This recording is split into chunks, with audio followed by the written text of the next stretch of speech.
So this is the heartbreaking story of a medicine millions of parents trusted that ended up changing pediatric medicine forever. So it all started with a bottle of aspirin. Picture this, it's the early 1980s. There's an 11-year-old girl named Katie Harrington and she gets the flu.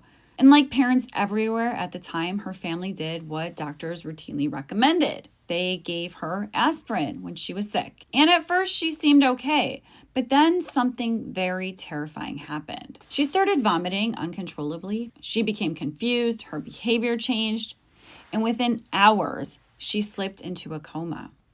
And what we know now is that aspirin, when a child has a virus, it can actually shut down their mitochondria, the cell's energy engines, and it causes toxic buildup that rapidly destroys the liver and swells the brain. Katie had developed this rare but deadly condition called Reye syndrome, which is when you take the aspirin and all of the mitochondria stuff happens.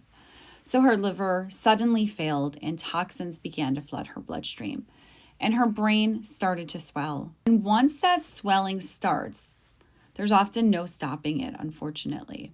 And unfortunately, Katie did not survive. At the time, this was in the early 1980s, doctors began to notice a terrifying pattern.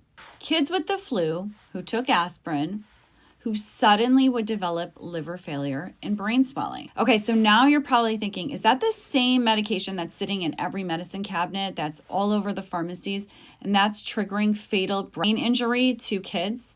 Yes, I'm talking about it. And if you look, every bottle actually has a warning on it. Katie's parents were devastated, but instead of staying silent, they did become advocates for this issue, and they warned other families. They spoke to lawmakers, and they demanded action. In 1986, it finally happened. FDA required that every aspirin-containing product must carry a warning about Reye syndrome in children.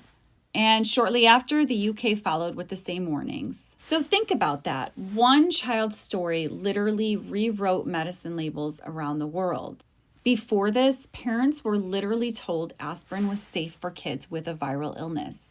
But now we know aspirin should never, ever, ever be given to children or teens with a fever or flu, ever. Please share this message. You want to use acetaminophen or use ibuprofen instead.